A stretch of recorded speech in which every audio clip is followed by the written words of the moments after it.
Okay, so what have we got going on today? As part of a regular maintenance schedule with your firearms, what you should be doing and thinking about is that every couple thousand rounds you should be changing out parts inside of the weapon that are consumable, things that wear out. Things that are going to wear out the quickest are going to be springs. So today, for one of my pistols, I got a whole bunch of replacement parts and springs, and we're going to do some basic maintenance. That's going to involve doing a detail strip on this HK45, taking all the insides out and replacing all the springs. Now I've got a few thousand rounds through this weapon. I don't know how many times I've dry fired it. I think it's time that we do the maintenance and get these springs taken care of. Also of great importance is to make sure you have the correct tools. Now this one is designed specifically to handle the trigger return spring, that you can more easily take it out and put it in.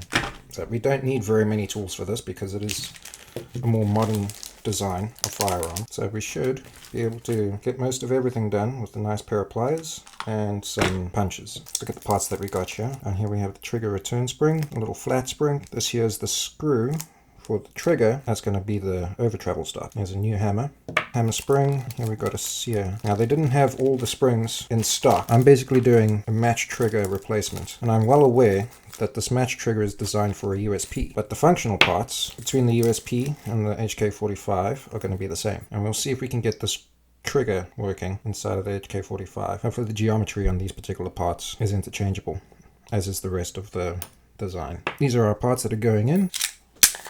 Let's get this taken care of. First thing is going to be a standard field strip.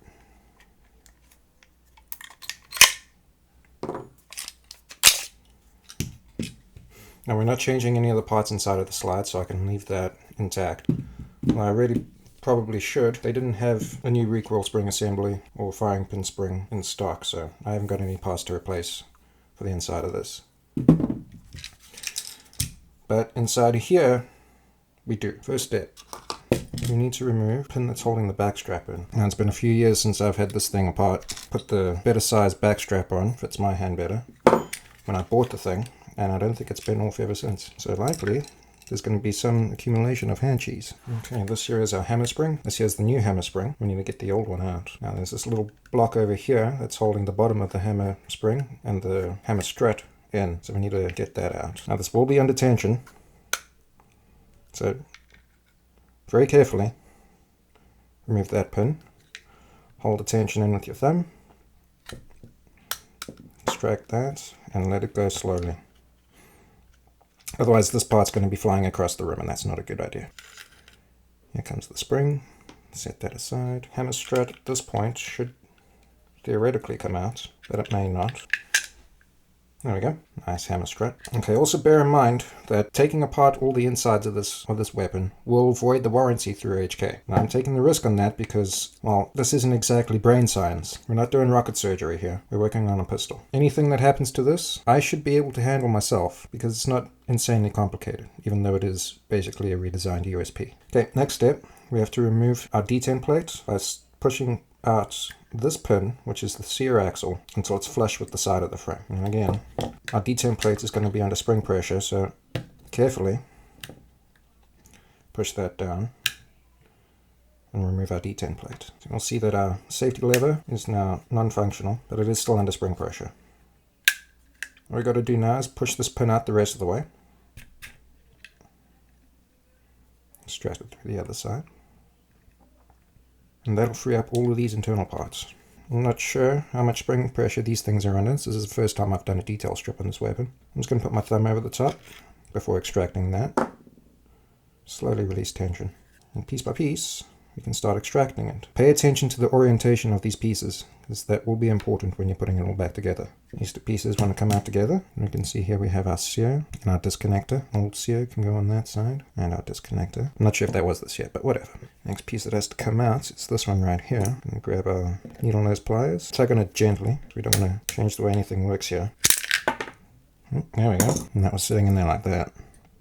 Right inside there. And that's the part that we need to hang on to. Next part, I believe, is going to be removing the safety lever. That should just pull out. Rotate it to the vertical position. Give it a tug. And now, the thing that's holding that in is going to be the spring and the detent for our functioning plate. So I'm just going to stick that punch down in here. That's under some decent spring tension, so I'm just going to push that down, pull that out the rest of the way. You want to hang on to that. Slowly, catchy monkey. Out comes our plate detent. There's a spring in there too that needs to come out. There's a spring for that. There we go. Next thing that needs to come out is the trigger, or the hammer axle right here. And you can't push it out through that way because, well, this side of the frame is closed off for that. I'm just going to use a punch to push through on the inside. And out she comes. Hang on to that. Hammer comes out. Set that aside for now, because I might want to reuse that as opposed to the new one. Here we have our trigger bar, which transfers the forward motion of the trigger to the hammer, and this here, rest of the firing mechanism. That comes out. And we've got to pull this spring out. Wait. There's a pin down here with the spring on it. That can come out.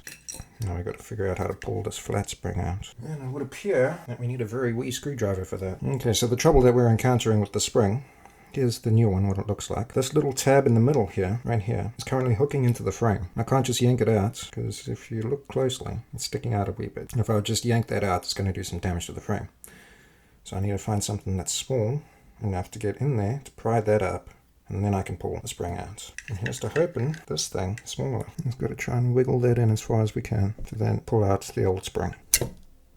There it is. I'm not too concerned with the magazine catch. I'm going to leave that one in because that's functioning just fine. But the trigger return spring is something that I do want to replace. And since I'm going to try and get this trigger inside of there, now we've got to get this pin with the trigger pin out. Now we can get the trigger and the trigger spring out. Never hit on these things too hard, folks. If you have to force it, you're probably doing it wrong. Now comes the trigger pin. Put my thumb over there because that's going to fly out.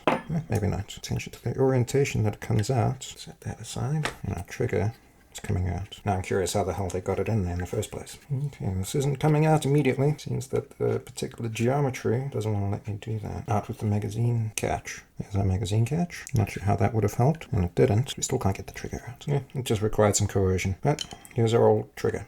And that is the frame completely detail stripped. I'm not going to be able to get this chunk of metal out, or the extractor, because that is, I'm not going to be able to get the ejector out because that is molded into the frame here. But the rest of the frame is completely open. And there's, when did I get 2000? This pistol is almost 10 years old, and I've never detail stripped it like this.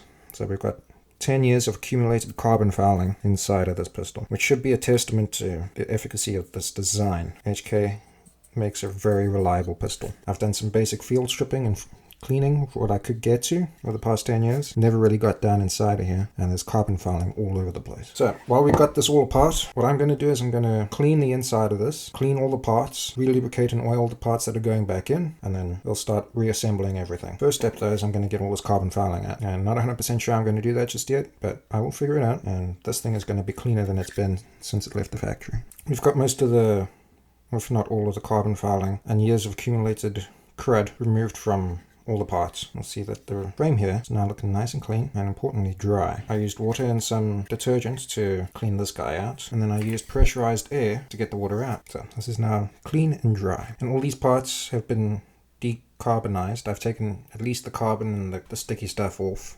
To do that, I used KG1. The stuff works great, especially inside of barrels and things where combustion happens. I have not lubricated any of these parts just yet. One thing I do want to look over is parts interchangeability.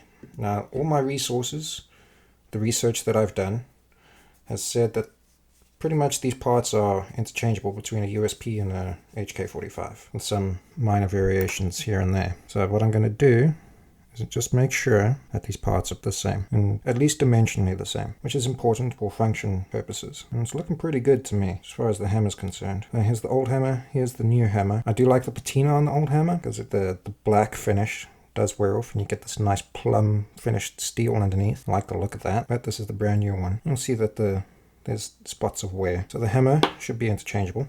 This part, which I incorrectly called the sear earlier, gonna nest them over each other and check dimensions. And dimensionally, they're identical. Old one, new one. I'm gonna look at the leaf springs. Again, dimensionally identical. And then the critical part of the trigger is gonna be this guy right here. And there's no neat way of lining this up to check dimensions. So what we're going to do is make sure that the center to center on all these holes, and these holes in particular, is identical. And it's going to do that by lining them up as best we can. So those holes, center to center, are identical. And near as I can tell, the dimensions of these two parts are identical, with the exception of the very bottom of the trigger shoe on the original is more narrow than the bottom of the trigger shoe on the USP trigger. But otherwise, it's functionally identical. Now I do think that we are going to have to modify the very bottom of this trigger, because inside of the trigger guard on the frame here, you'll see there's that little trough inside of the mold. See that trough?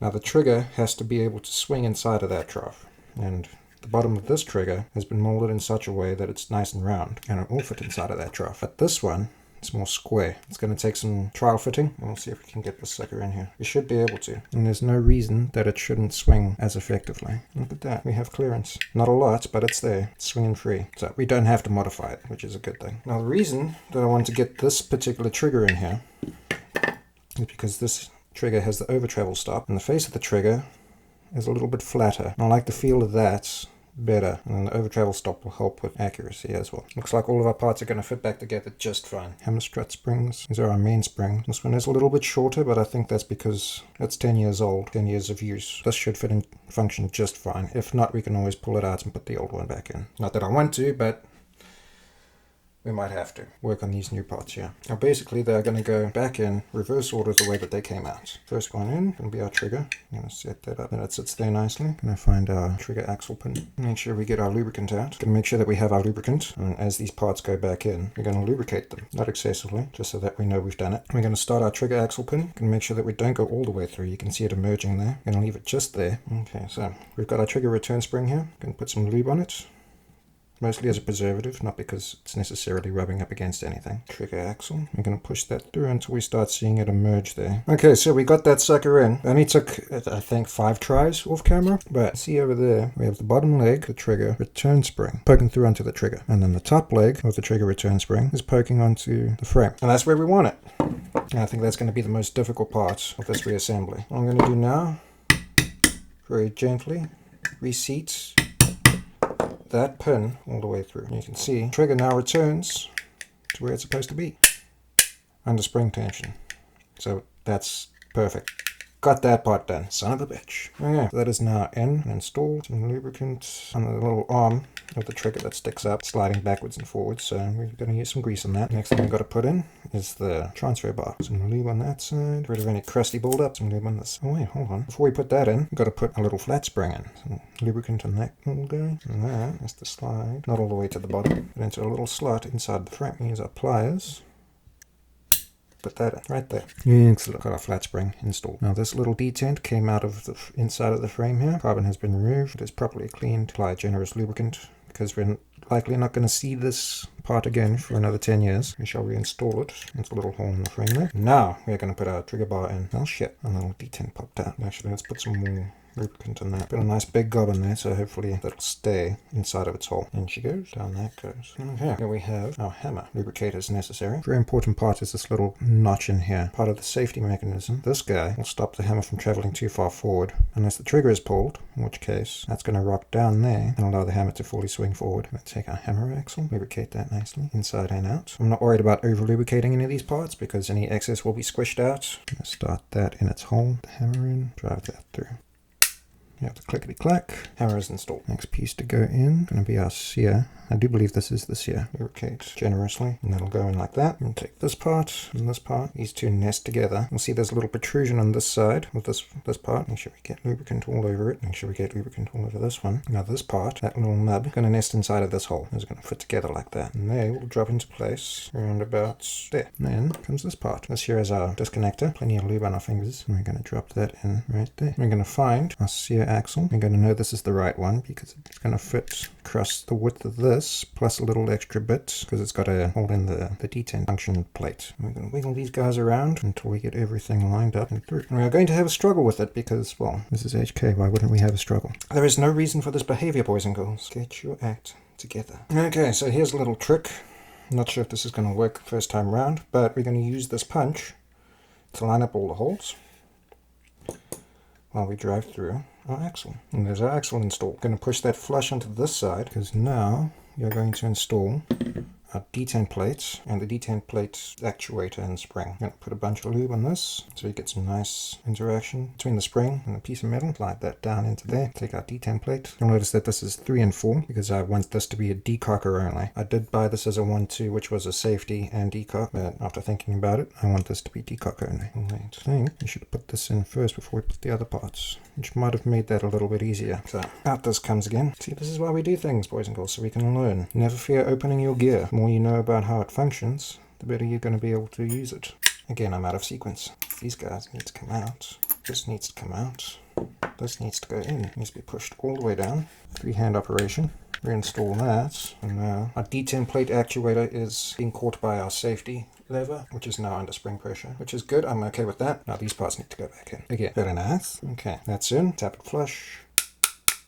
Detent plate. Detent plate needs to be pushed down to the pin needs to be pushed back through. There we go. We're going to flush on this side now. That is our detent plate. Reinstall. Okay, now we have our hammer forward.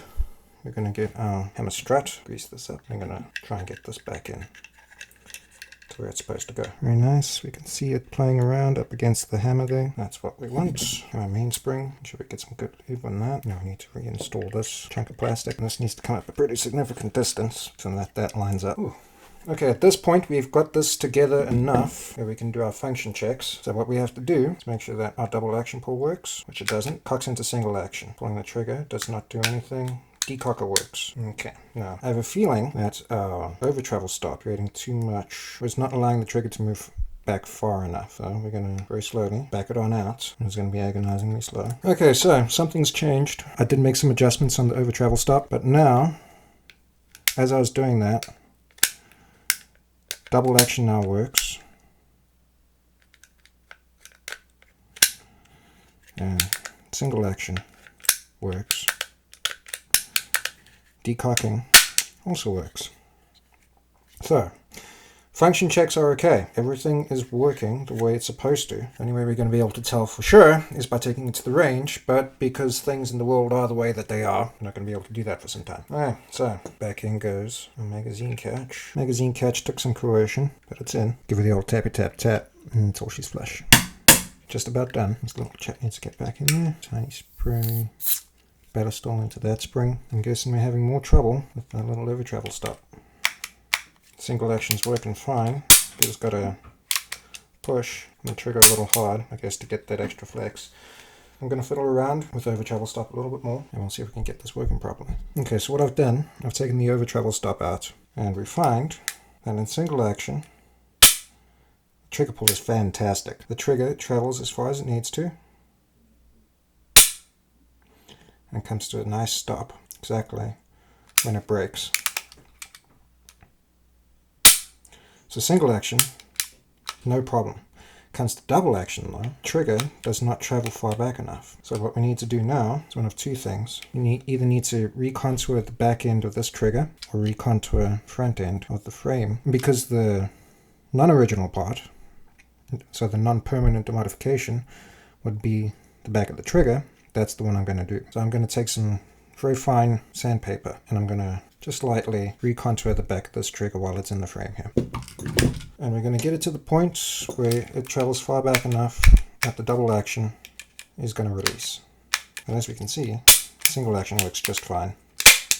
Decocker works just fine. Okay, so through some experimentation and some sandpapering and whatnot, we find that because of the overall dimension of the backside of the trigger, this thing right in here, we're not getting enough trigger travel to drop the double action pull reliably. So I've been sitting with some sandpaper and trying to get at this particular area, and it has been improving, so it's not as reliable as I want it to be. Trouble is, this area is so fat that it is rubbing up against magazine release here. And as you pull on the double action, you can see, if you look very closely, that as we pull, it's pushing on a magazine release. So what I'm going to do is I'm going to completely take this thing apart again, take the trigger out again, and work on that back edge. I'm going to take a decent amount of material off the back and see how it goes from there. Okay, so now that we've got this thing completely apart again, the offending area on the trigger is the spot right here. See, right in here.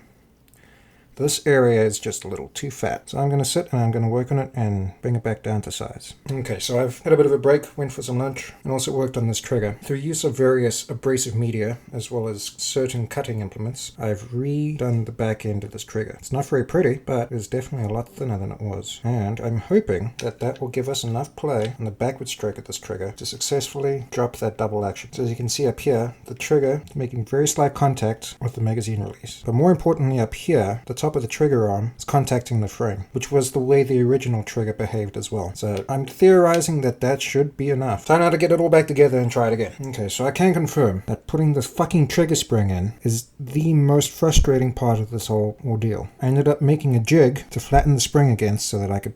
Yeah, it's a gigantic pain in the ass. But it's in, trigger's functioning, it's under spring pressure. Get our lubricant going again. Moral of the story, HKs are not difficult to work on, they're just a pain in the ass. Not one little piece. Teeny tiny fucking spring. Now that I've done this a couple times though, I'm gonna self-qualify myself as an HK armorer. Golden, boys and girls. Fuck yeah. So, that little bit of dimension we took off the trigger, that little bit of dimension that we took off the back end of the trigger right in here is enough to make the double action pull reliable again. Single action, double action. Okay, so function check. Cock the hammer. Decocker works just fine. Double action pull works just fine. Single action pull works just fine. And we got to check the reset.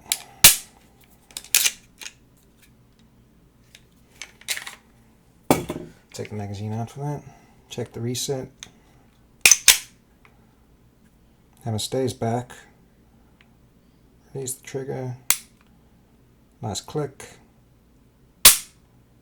Hammer drops just fine. Okay, so lessons learned today. We achieved what we set out to, which is changing the functional springs inside of this pistol. Make sure that it continues to stay reliable after a few thousand rounds. Going to keep an eye out for when recoil springs come back in stock, because that's going to need to be changed as well. We've got the main spring, leaf spring, trigger return spring all replaced. We've also replaced the trigger with something that's a little more comfortable, something that I like a little better. Brand new hammer. One way we can test to see if the hammer is indeed making contact with the firing pin. So you can take a dial stick, drop it down, and launch it. So that little test tells us that the hammer is making contact with the firing pin, which is making contact with what was the dial, to send the dial flying out with sufficient force that it would ignite a primer. There is no manual safety on this pistol because I changed that. Lessons learned.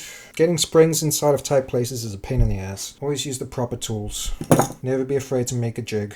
And HKs are not as complicated as people say they are. Get inside of your weapons and do the maintenance. Change your springs out. Change your parts out as they break, as they wear. Do what's necessary to keep your weapon running and functional. And that's all I've got for you today, boys and girls. It was a gigantic pain in the ass getting that fucking spring in there, but the rest of it is all very easy. This isn't rocket surgery. Okay, it's the next day. We ran into a bit of an issue yesterday evening. I'm playing around with the HK45. Turns out, this piece that came with the USP trigger kit is a full 1,000th of an inch narrower than the one that came out of the HK45. So we can see this one mics out at 1160. The one that came out of the HK45 mics out at 1180. So full 2,000ths of an inch narrower. That is enough play that this thing doesn't catch on the trigger bar and pivot out of the way of the hammer as it falls thusly. So the hammer was getting hung up on the back of this thing. The hammer is supposed to catch on this when you decock. What's supposed to happen under normal firing conditions is as you pull the trigger, this piece pivots down and then the hammer slips over the end of that. Now because the trigger bar, the transfer bar that goes from the trigger to this thing, wasn't catching on this properly because there was too much play, this thing wasn't pivoting down effectively. So I put the original from the HK45 back in the HK45, and the trigger pull is still great. The only dimension that this is not the same as the width. Now, I'm not sure if that's because this piece is out of spec, or if the HK is out of spec, or if the HK45 is out of spec. I don't. I'm guessing maybe it's just different between the USP and the HK45. 2/1000ths of an inch. How fucking crazy is that, huh? But we figured it out, we got it sorted out. She's running just fine now.